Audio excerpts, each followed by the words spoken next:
Assalamualaikum warahmatullahi wabarakatuh.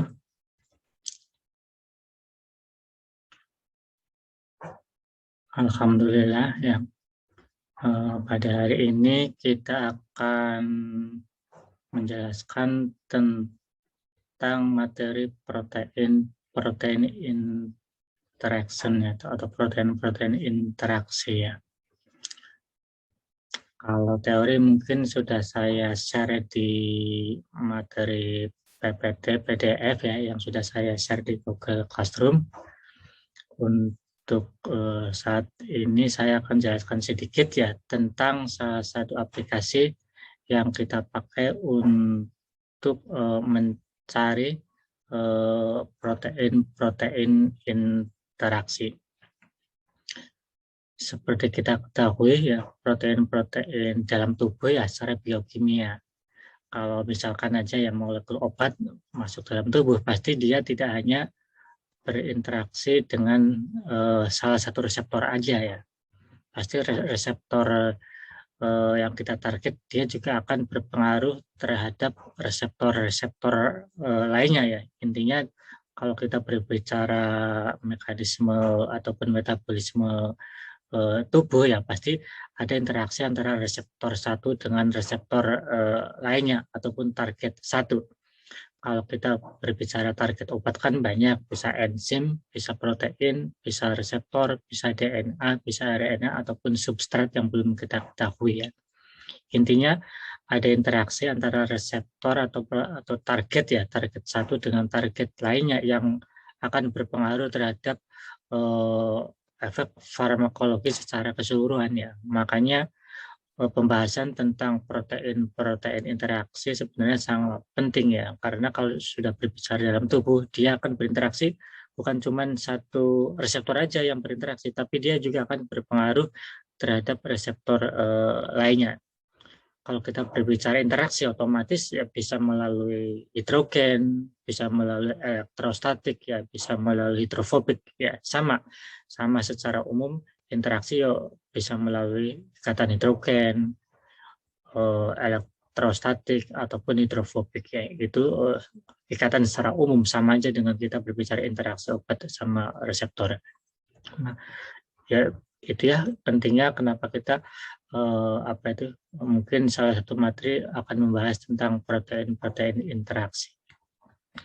Mungkin langsung saya share ya, misalkan kita itu akan misalkan ya di talking ataupun di bahasan tentang interaksi obat ya, kita itu akan menggunakan reseptor yang kodenya 3ERT gitu kan ya. Jadi nama reseptornya kan kalau di sini kita baca itu protein ya estrogen reseptor alfa. Jadi ini ya yang kita copy ya. Ini kalau kita itu belum tahu nama reseptor apa, kita pasti ya salah satunya ini ya. Kalau kita sudah tahu namanya, langsung aja ntar kita kopikan di aplikasi server yang kita pakai untuk mempelajari protein interaksinya.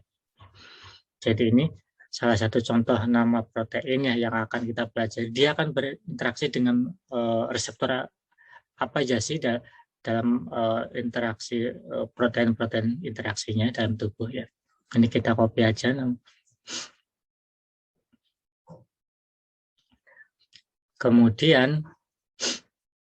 Kemudian kita kopikan program yang kita pakai untuk mempelajari protein interaction, yaitu string. Kita ketik aja di Google Search Engine-nya ya, string.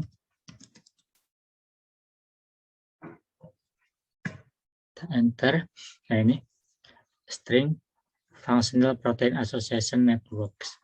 Kita klik aja ya. Ya ini ya. Bisa beberapa metode yang kita inputkan ya. Bisa dari nama protein tadi ya. Tadi nama protein misalkan tadi reseptor estrogen alfa, berarti itu nama protein ya. Bisa juga dari sequencingnya. Sequencingnya itu huruf ya.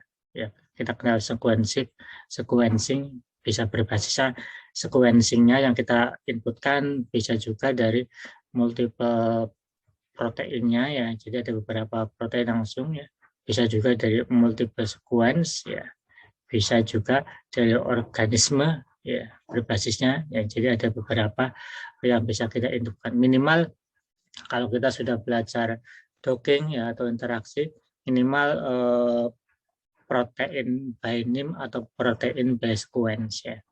Jadi misalkan tadi salah satu contohnya kita mempelajari interaksi atau docking dengan kode 3RT.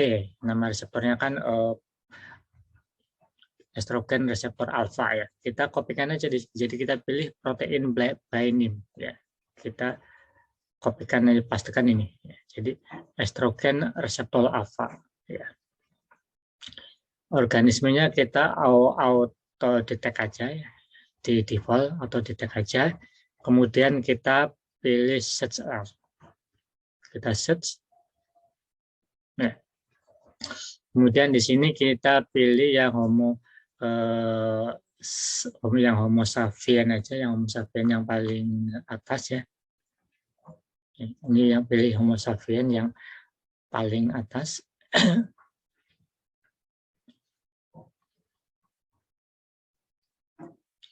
Ini jadi pilih Homo sapien yang paling atas, kemudian kita continue.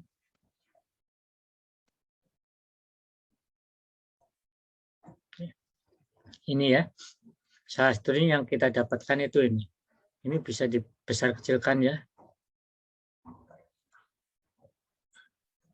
Ya kalau kita detailkan ini ada beberapa data yang biasanya kalau kita dalam penulisan artikel jurnal, biasanya yang kita analisis, yang kita tampilkan salah satunya grafik ini, ya, ataupun diagram ini, ya, salah satu diagram ini. Kalau reseptor estrogen reseptor alfanya kan ini,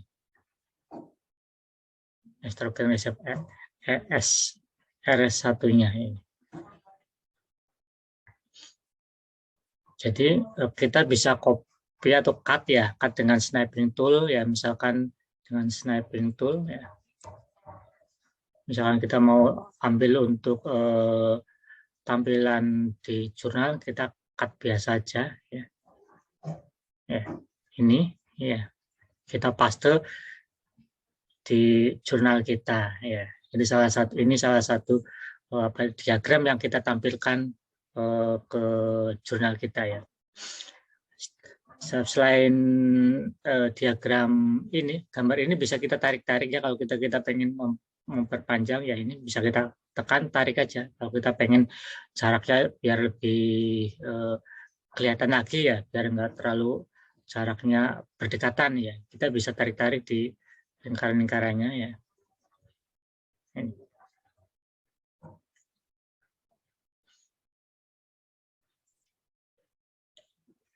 Kode-kode ini sudah ada di keterangan di bawahnya, misalkan ya, misalkan IGF-1R.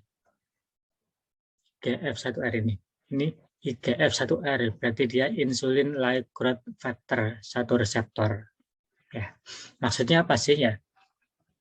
Ini berarti reseptor yang diprediksi akan mempunyai interaksi dengan reseptor estrogen alfa.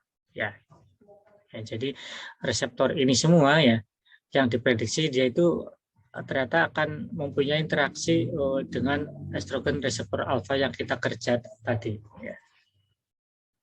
Ini secara diagramnya. Secara detailnya kita tahu dari analisis di bawahnya. Ya, ini dari analisis di bawahnya. Biasanya yang selain diagram tadi, tampilan ini yang kita tampilkan juga di sebagai analisis yang akan kita analisis di jurnal ya. Jadi ternyata apa itu namanya estrogen reseptor alfa akan berinteraksi dengan reseptor lainnya ya. Ya ini salah satunya ini nuklear reseptor koaktivator 1 ya. Kemudian ada PELP1 prolin ya, glutamic acid and leucine rich protein 1 ya. Sampai trefoil factor 1 ya. Ini beberapa apa itu namanya? Beberapa reseptor ya yang diprediksi dia itu akan berinteraksi dengan reseptor estrogen alfa yang kita pelajari ya. Ya ini skornya ya. ini yang diambil skor yang sangat signifikan pengaruhnya. Ya, biasanya ntar kita juga bisa menampilkan skornya sampai ranking terendah. Cuma di sini yang sangat signifikan biasanya itu minim itu pokoknya 0,7 ya, minim 0,7 ya. Jadi kalau kita dibahas untuk jurnal, kalau ternyata hasilnya ada yang di atas 0,9 ya berarti 0,9 inilah yang kita sebagai tambahan apa itu namanya protein atau reseptor yang punya interaksi dengan reseptor kita. Kalau di sini berarti yang punya interaksi dengan reseptor estrogen alfanya. Ini kan skornya kan di atas 0,9 semua ya. Berarti dia sangat signifikan ya, hubungannya diprediksi sangat signifikan sekali, dia itu akan berinteraksi dengan reseptor estrogen alfa ya. Itu ya. Jadi ntar tadi yang ini yang ditampilkan diagram ini kita inputkan di jurnal sama data apa itu data nama-nama reseptor detailnya sama skornya. Baru kita ulas ya. Berarti reseptor estrogen alfa akan mempunyai apa itu akan berinteraksi dengan protein lainnya, antara lain protein ini ya. Jadi kita jelaskan aja dengan beberapa protein antara lain ya, nuklear reseptor koaktivator 1 sampai travel faktor 1 ya. Kalau pengen lebih detail lagi kita ulas apa fungsi masing-masing reseptor ini ya. Masing-masing reseptor kan punya fungsi sendiri-sendiri ya. Kalau kita mau bahas secara detail ya, jadi kita bahas nuklear reseptor koaktivator 1 ini apa sih ya, kemudian prolin glutamic acid and leucine rich protein 1 ini apa sih ya, kemudian nuklear reseptor koaktivator 2 ini apa sih, RAC alpha serin ini apa sih ya. Itu kalau kita mau baca ataupun analisis detail lagi ya. Itu mungkin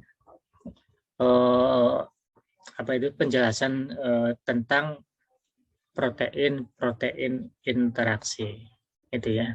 Jadi pentingnya pasti kita belajar interaksi protein-protein interaksi ya tadi, karena kalau kita berbicara mekanisme obat dalam tubuh ya, obat ataupun senyawa kan berinteraksi dengan reseptor. Reseptor otomatis dia akan berinteraksi kembali dengan beberapa reseptor yang lain ya.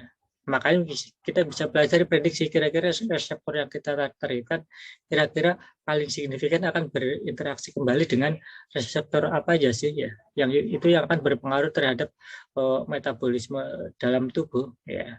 Tadi interaksinya bisa tetap sama, bisa melalui hidrogen, elektrostatik sama hidrofobik ya. Itu ya.